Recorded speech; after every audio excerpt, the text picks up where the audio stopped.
So are there certain groups, populations, segments of the population, certain types of people that are more susceptible to imposter syndrome? Yes. Let's talk about that.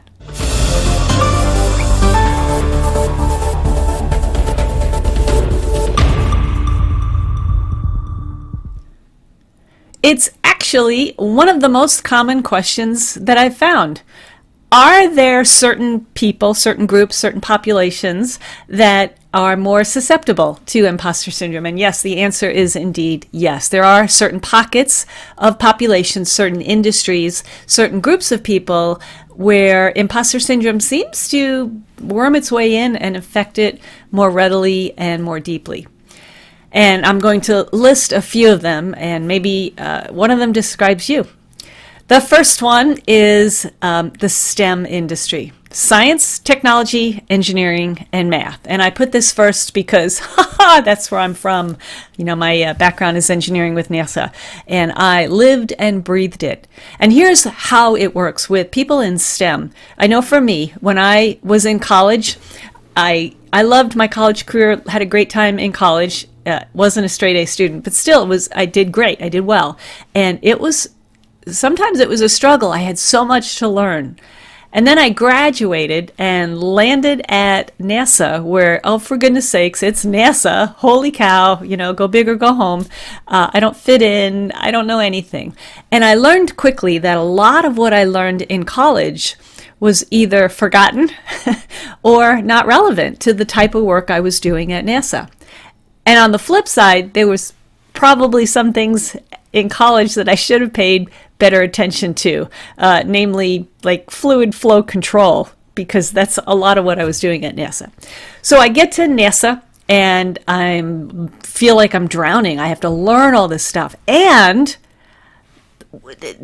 the essence of technology and the essence of a lot of the STEM fields is that we're in the business of creating technology, of uncovering new knowledge. So not only do I have to recall what I learned in order to do the job, I had to know what I had to do the job, and now I had to keep track of what was coming down the pike as a result of us doing the job. So I was literally drowning in the overwhelming pressure of having to know everything.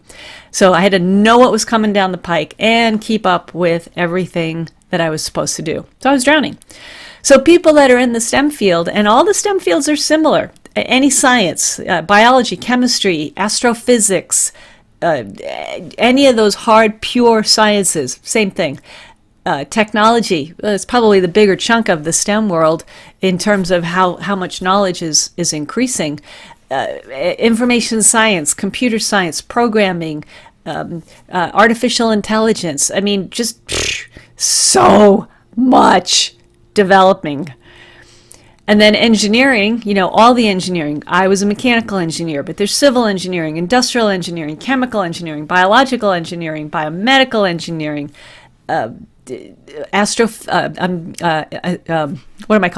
aeronautics engineering. How did I forget that one? I lived that one for so many years.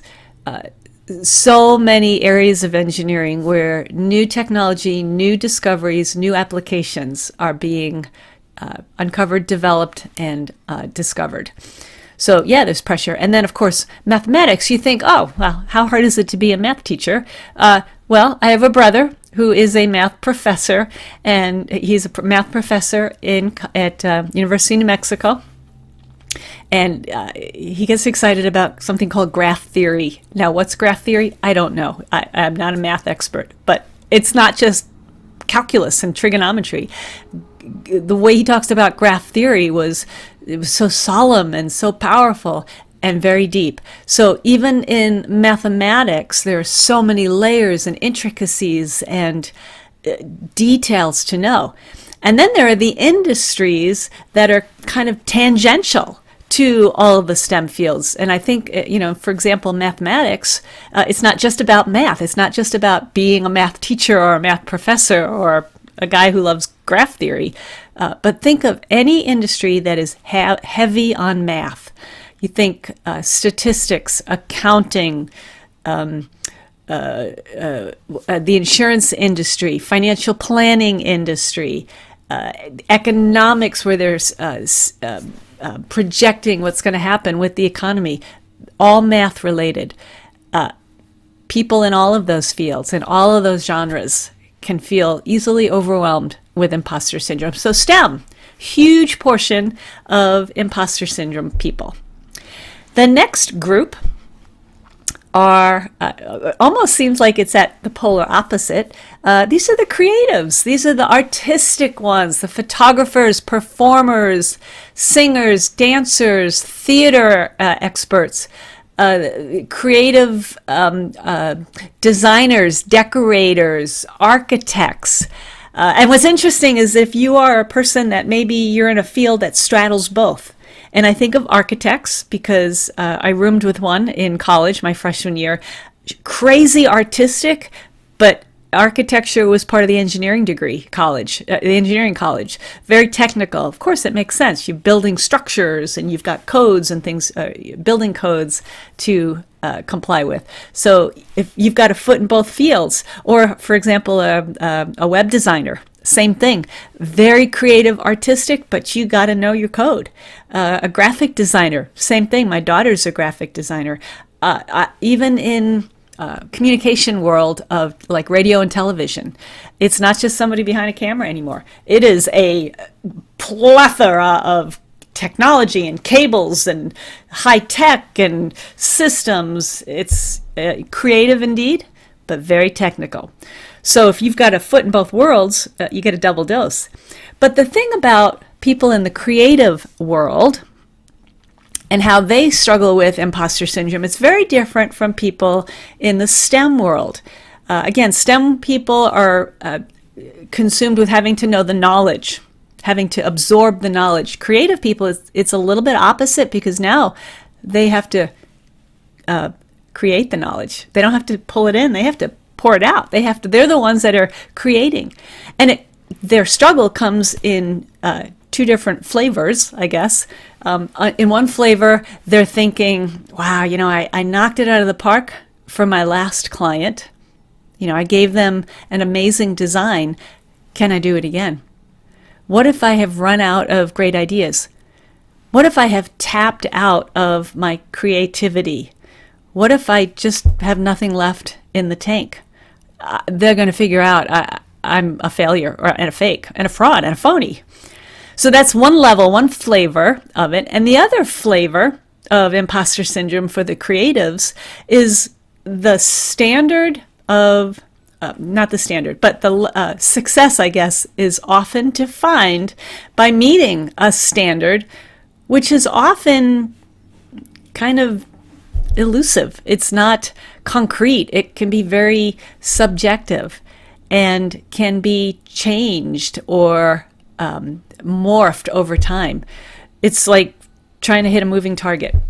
So you can understand then why creatives struggle with feeling like a fraud, because the target is moving. Who wouldn't feel overwhelmed with feeling like an imposter, in spite of the fact that you really are creative and artistic and brilliant, and you have a track record of it, and there's no reason to think that you won't continue producing great content. It's just deep down they think, nope, my end is here. This is it. I'm done. So that's the second group. The third group is kind of a stew pot of different types of people, but the thing that is common is that they're part of a field that might be competitive or requires a certain certification or annual competency exam. Maybe it requires a certain level of expertise, specifically a degree. And I'm thinking in terms of very high-level degrees like medicine, law, CPAs that have to get the CPA, they have to pass the CPA exam. In the medical field, in the nurses world, you have to keep your certification current. You have to be taking classes and keeping your credits up to par. Same thing in the accounting field, and I know in the professional engineering world, PE world, same thing. You have to routinely keep up with your education, keep current on what's going on. So similar to the STEM folks, there's you have to constantly absorb the knowledge and prove you know it. You have to prove you know it. You're constantly being evaluated. In addition to imposter syndrome being fostered because of the requirements of the job, the certification, the training, the education, blah, blah, blah, a lot of people come into those fields having come out of an educational system that also perpetuates imposter syndrome. They came from accounting programs, engineering programs, pre-med programs, heavy science-related programs in college and in their education. They're already lugging the burden of imposter syndrome with them when they come into their professional world. And then, of course, after getting all the the certification, the regular ongoing checks and testing and all that kind of stuff, as they progress on in their fields, those types of organizations have, certain levels of accomplishment, certain levels of accolades and recommendations and, celebration. And those carry with it. There's a lot of competition to get to those certain levels. Those carry with it a certain level of self-doubt and feeling like an imposter. For example, in a law firm, people that are striving for partner, or in a consulting organization, striving for partner, or a senior analyst, or the point person for the client. Those positions tend to be real competitive, long drawn out processes to get to them. And once you get to them, you can woohoo celebrate, but then, man, you got to hit the ground running. And now you're running with the big guys. So it's easy to feel that you don't measure up, or there was a mistake, or I don't think I could do this. So people that are in those competitive fields and those highly credentialed fields can often struggle with imposter syndrome. Another segment of the population that struggles with it are people that are within the world of academics. Almost anywhere in the food chain, anywhere in the timeline of academics. Not so much with students at younger ages. In the younger sphere of elementary education, high school education, imposter syndrome seems to settle in with either some of the teachers and instructors, some of the staff, and certainly many of the administrators. And of course, the bigger the school district, the bigger the burden that you feel. But within academics, it starts to really become an issue. It's starting to become an issue at younger ages, more so in high school, but most definitely in college for students, definitely in postgraduate work, and then what's the right word? Not unexcusably, but relentlessly with college professors. Interestingly enough, college professors really struggle with it. And again, in this timeline, this food chain, people struggle with it for different reasons. High school students tend to struggle with it as a function of their family expectations, as well as the type of school or school district that they're in, and their hope and dream for what kind of field they are planning to go into. People that are in college will experience it for a number of reasons. I went to University of Notre Dame this was a long time ago. It's changed quite a bit. It's definitely, it always was a pretty elite school. It's even more so now. It's very expensive, and it does tend to kind of peel off those top, valedictorian and salutatorian type people, which I was neither. I did get in at a time. I'm not downplaying it. I was very fortunate and very thrilled to get in. But I got in at a time when it was hard for women to get in because I didn't have enough dorm space. So I remember having to get a lot of letters of recommendations from people that knew me, people at my school, people in my extracurriculars, friends of my family that knew who I was, that could, their word carried some weight. But when I got to Notre Dame, I still felt like I didn't fit in. Even though it wasn't as elite as it is now, it was very clear there were a lot of wealthy people at the university. I could just tell just by watching, looking at what my classmates were wearing. And I'm thinking, I don't wear that. I don't even know where you buy that. So there was definitely a kind of a class mismatch. And maybe it was in my head. I don't know. All I know is that I did feel a little out of place. But because I was in engineering, I'm the only, one of a handful of women in engineering. So academically, situationally, I did feel like I was kind of in over my head. Layer on top of that Notre Dame, it still is even very competitive, academically very challenging. It was a tough school, demanding, relentless, high reputation, heavy workload. We studied hard. We played hard, but we studied hard. So it was very competitive. So sometimes the competitive school that you're in can foster these feelings of imposter syndrome. Then as you go a little higher up the food chain, a little higher up the timeline chain, if you're a college a graduate student, and now all of a sudden, you leave behind the cushy undergraduate experience. Now you're the graduate student. Maybe you're assigned as a researcher for a professor, and you got to really come up with something cool. You're working on cool stuff. You're kind of the captain of your own ship. You have to create your theses. You have to do the research. You have to go sometimes petition for funding. A lot of different new unclassroom-like activities that are now required.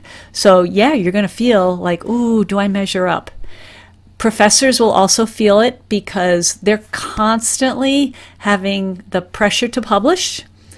They've got to find funding for their programs and this thing called tenure. They have to earn it. So you can imagine the pressure it feels at the academic and the higher education levels to feel kind of imposterish or feel affected by imposter syndrome. Another group, and this I wouldn't have even thought to mention this had it not been for the last 3 years now, people that work remotely. Who would have thought that this would foster imposter syndrome? But it does. And I know it firsthand. I'm a rocket scientist, for goodness sakes. But I'm telling you, the first few times I had to use Zoom, there was nothing like trying to search for that mute button to make me feel stupid with all those eyes looking at me. So not only have the tools changed, and remote workers that were perfectly qualified, competent rock stars in their face-to-face office now are struggling to simply be heard on a Zoom call or to, participate or contribute or feel accountable or feel connected. So they feel like they're just not part of the group. In addition to that, what's missing is the meeting after the meeting. And by this, I mean, you have the meeting. This was back, back when everybody was not remote, everybody was face-to-face in an office. You'd have the meeting, right?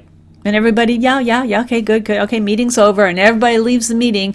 And then the meeting after the meeting, which was the informal one that happened in the coffee room or on the way to the cafeteria, or just casual conversation around, your coworker's desk. Basically destructuring or deconstructing, reconstructing what happened in the meeting. Some of the best ideas happen in the meeting after the meeting.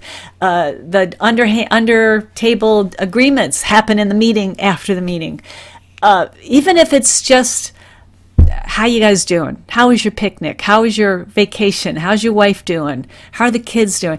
Those personal connections that happened in the meeting after the meeting. We don't have too many of those in the remote world. So it's easy for people to, when they get into a remote meeting, a Zoom meeting, for them to feel the pressure to be on because they haven't established those sweet, softer relational connections that diffuse that pressure to perform perfectly all the time. And then finally, the last group, and I'm sure there are many others, but the ones that I wanted to focus on, are entrepreneurs.